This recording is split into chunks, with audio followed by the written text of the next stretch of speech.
Bonjour, bonsoir à tous, et cette fois-ci on perd pas de temps parce que nous en parler d'un métal peinard, Ultra Vomit. Au passage, je tiens à vous signaler que cette vidéo rentre dans le cadre de Fanta XU2, du coup deuxième du nom, et que j'aimerais tout simplement participer pour rejoindre l'équipe d'Amixem et peut-être devenir célèbre, on ne sait pas, c'est possible. Allez, on est parti. Pour ce groupe, je vais vous raconter une petite histoire. Je tiens à préciser qu'il s'agit d'une légende dont aucun manuscrit ne parle. Cette histoire remonterait à l'époque où l'espèce dominante était le dinosaure. C'est l'histoire de 3 jeunes Nantais qui avaient faim. Jusque-là, tout va bien. Et ces 3 jeunes gens irent donc se remplir la panse au kebab le plus proche. Quand tout à coup, patatras!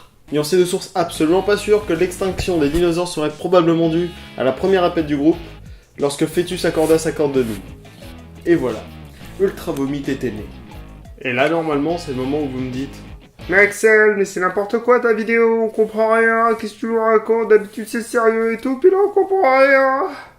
Ce à quoi je vous répondrai: Ultra Vomit. À sa création, le groupe était formé de Manar, alias Styx Killer, Chris à la basse, et Fœtus au chant et à la guitare.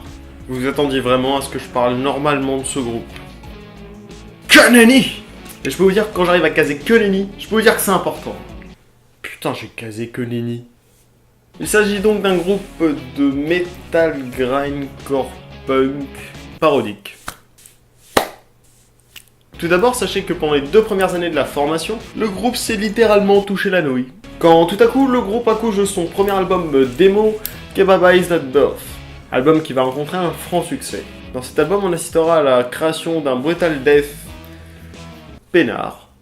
Oui, c'est possible. Ces démos, aux yeux des puristes du groupe, reflètent bel et bien l'esprit parodique du groupe. On a le droit notamment à des hits comme Captain Igloo, Poil Pubien ou encore Rouleau de PQ. Certains diront d'eux qu'il s'agit d'un groupe de gamins prépubères, d'autres les qualifieront de légende.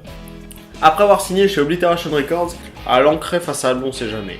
Le premier album intitulé Monsieur Patate sort en 2003. Il s'agit très clairement de l'icône de l'immaturité du groupe, avec des titres comme I Like to Vomit Vomit ou encore La Souris Verte. Cet album fut d'ailleurs surnommé par le groupe La Tuerie. Au passage, l'édition limitée de cet album a été vendue avec un sac de grand-mère, un t-shirt et une brosse à dents.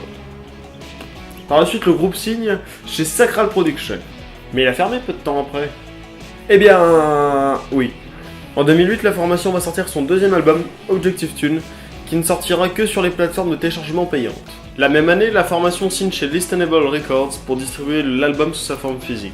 Et d'après le groupe, après cet album, on ne pourra plus les comparer à Gronibar.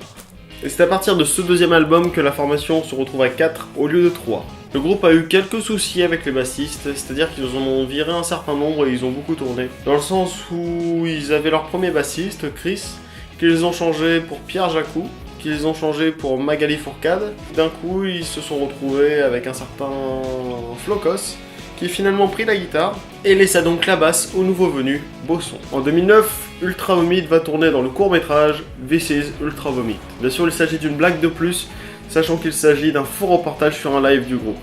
Enfin, en 2017, c'est l'album Panzer Surprise qui débarque. Malgré ses aspects immatures, le groupe met tout son sérieux en œuvre pour parodier jusqu'au style de chaque groupe. La formation a bien parodié Judas Priest, Tagada Jones, Ghost, Pantera, Metallica ou encore Rammstein. Sans oublier leur reprise du générique de Ken sur Survivant de l'Enfer, de La Souris Verte ou encore du générique des Looney Tunes. Par exemple, la chanson Kamtar, issue de leur dernier album, est une douce caricature de Rammstein, aux effets pyrotechniques abusifs dans le clip. Ils ont même réussi à atteindre exactement les mêmes sonorités que ce soit musicalement ou dans la voix de Fœtus. Pour conclure sur ce groupe, on peut donc en tirer qu'il s'agit d'un groupe absolument parodique, absolument enfantin dans ses textes, par exemple Pipi vs Caca dans les premiers albums, ou même la reprise des Looney Tunes, ça devient n'importe quoi, on peut le dire. Mais ils font ça avec sérieux, ils ont un talent qu'ils mettent en œuvre pour faire de l'humour. Et c'est beau, putain. Je vous invite très fortement à aller écouter Ultra Vomit, et même à aller voir leur court-métrage qui est d'ailleurs génial. Du coup, c'est tout pour moi, donc tu peux t'abonner, tu peux liker, tu peux partager sur les réseaux sociaux, partager à ta grand-mère, ton petit frère, ton chien, mettre en commentaire ta chanson ou ton album préféré d'Ultra Vomit et pourquoi. Et moi sur ce, je te souhaite une agréable journée, une agréable soirée. C'était Axel pour la matière noire. Salut. Jack Chirac, Jack the Ball.